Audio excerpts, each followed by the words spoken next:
بسم اللہ الرحمن الرحیم۔ السلام علیکم ورحمۃ اللہ وبرکاتہ۔ مجھے زنا کرنے کی اجازت دی جائے۔ رسول اللہ صلی اللہ علیہ وآلہ وسلم سے ایک نو مسلم نے یہ سوال کیا۔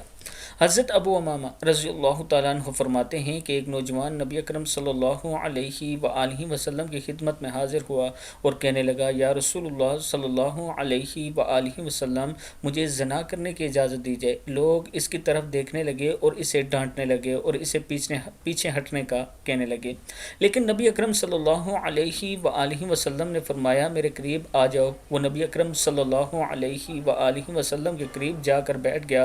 آپ صلی اللہ علیہ وسلم نے فرمایا، اس سے پوچھا، کیا تم اپنی والدہ کے حق میں بدکاری کو پسند کرو گے؟ اس نے کہا، اللہ کی قسم کبھی نہیں، میں آپ پر قربان جاؤں۔ نبی اکرم صلی اللہ علیہ وآلہ وسلم نے فرمایا، لوگ بھی اسے اپنی ماں کے لیے پسند نہیں کرتے۔ پھر پوچھا، کیا تم اپنی بیٹی کے حق میں بدکاری کو پسند کرو گے؟ اس نے کہا، اللہ کی قسم کبھی نہیں۔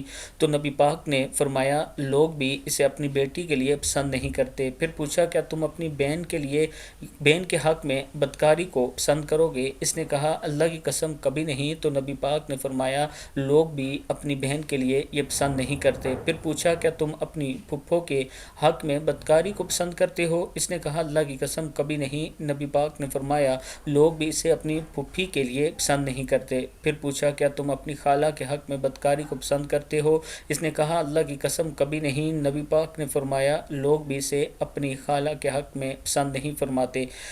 پھر نبی اکرم صلی اللہ علیہ وآلہ وسلم نے اپنا دست مبارک اس پر رکھا اور دعا کی، اللہم اغفر ذنبہ وطہر قلبہ وحسن فرجہ، کہ اے اللہ اس کے گناہ معاف فرما، اس کے دل کو پاک فرما اور اس کی شرمگاہ کی حفاظت فرما۔ راوی کہتا ہے کہ اس کے بعد اس نوجوان نے کبھی کسی کی طرف آنکھ اٹھا کر نہیں دیکھا۔ مسند احمد کی حدیث ہے۔ اللہ تعالی ہم سب کو زنا سے دور رکھے۔ السلام علیکم ورحمۃ اللہ وبرکاتہ۔